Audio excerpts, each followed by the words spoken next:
नमस्कार प्रिय मित्रों, आज आप लोगों के सामने लेकर आया हूँ भक्ति, सस्पेंस, भावुकता, प्रेरणा। पूरा देखें, सुने और कमेंट जरूर करें। अनंत एक साधारण लेकिन भक्ति में लीन युवक, मैत्रेयी एक रहस्यमय युवती, बाबा अघोरेनाथ एक तपस्वी साधु, वाराणसी और उसके आसपास का एक रहस्यमय गांव। जीवन का सबसे बड़ा रहस्य है मौत, और जब प्रेम और मौत एक ही राह पर चलने लगे तो जीवन अध्यात्म की ओर मुड़ने को मजबूर हो जाता है। यही हुआ अनंत के साथ, जो अपने जीवन की सबसे बड़ी पवित्र प्रेम कहानी के बीच मौत और मोक्ष के रहस्य में टकरा गया। भाग 1, भक्ति में लीन अनंत। वाराणसी के घाटों पर हर सुबह गूंजती थी अनंत के मधुर भजन ध्वनि। अनंत ने तो कोई बड़ा गायक न था, न ही संत, लेकिन उसकी भक्ति में एक सच्चाई थी जो हर किसी के मन को छू जाती थी। उसका मानना था, अगर प्रेम ईश्वर है तो भजन उस प्रेम की अभिव्यक्ति है। अनंत दिन रात भगवान शिव की आराधना में लीन रहता। माता पिता नहीं थे और जीवन बहुत साधारण था, परंतु एक चीज असाधारण थी, उसकी भक्ति। रहस्यमय मुलाकात। एक दिन अनंत अपने पसंदीदा घाट पर बैठा भजन गा रहा था। बोले शंकर की आरती जो गाए, संकट उसका दूर भगाए। तभी एक युवती ने आकर उसके पास बैठना शुरू किया। उस युवती की आंखों में अजीब सी चमक थी। वह घंटों अनंत को देखती रही पर कुछ बोली नहीं। अंत में उसने सिर्फ एक वाक्य कहा, क्या तुम जानते हो, कभी कभी मौत प्रेम से पहले आती है। अनंत चौंका।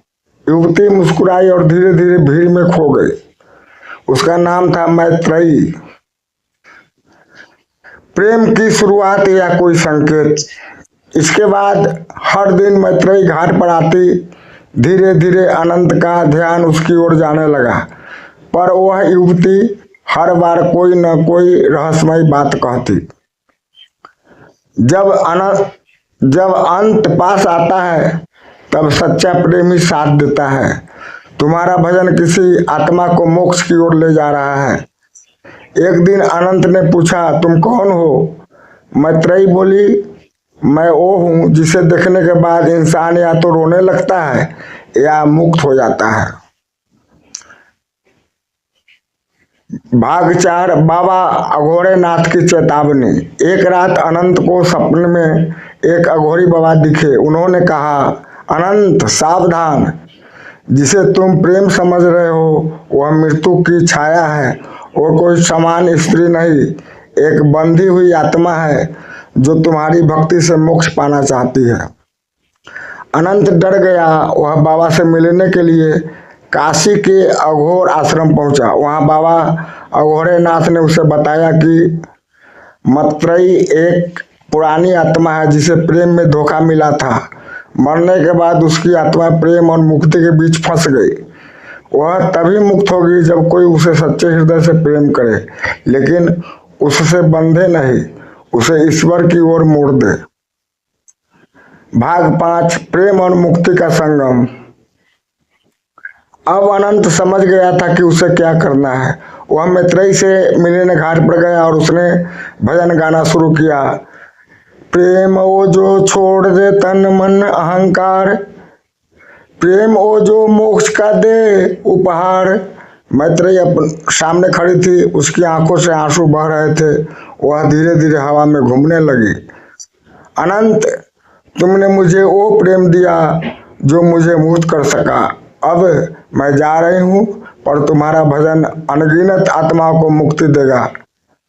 एक तेज रोशनी हुई और मैत्रेयी चली गई। मोक्ष और संदेश। उस दिन के बाद अनंत और भी गहराई से भजन गाने लगा। उसके भजनों में प्रेम, मृत्यु और मोक्ष तीनों की महक आने लगी। लोग कहते हैं जिसने भी आनंद का भजन सच्चे दिल से सुना उसके जीवन का भय खत्म हो गया। आनंद ने अपने प्रेम को छोड़कर भक्ति को चुना और यही उसका सबसे बड़ा प्रेम था। जब प्रेम और मौत अचानक दस्तक दे, यह कहानी हमें सिखाती है कि जीवन में जब प्रेम और मौत दोनों एक साथ सामने खड़े हो तब केवल भक्ति ही है जो दोनों को दिशा दे सकती है। अनंत ने एक आत्मा को मोक्ष दिया लेकिन बदले में खुद को ईश्वर को अर्पण कर दिया। कभी कभी प्रेम त्याग है और मौत सिर्फ एक मोड़, परंतु भक्ति वह सेतु है जो इन दोनों के पार ले जाती है। Thank you. हर हर महादेव। जय शिव शंकर। जय भोलेनाथ।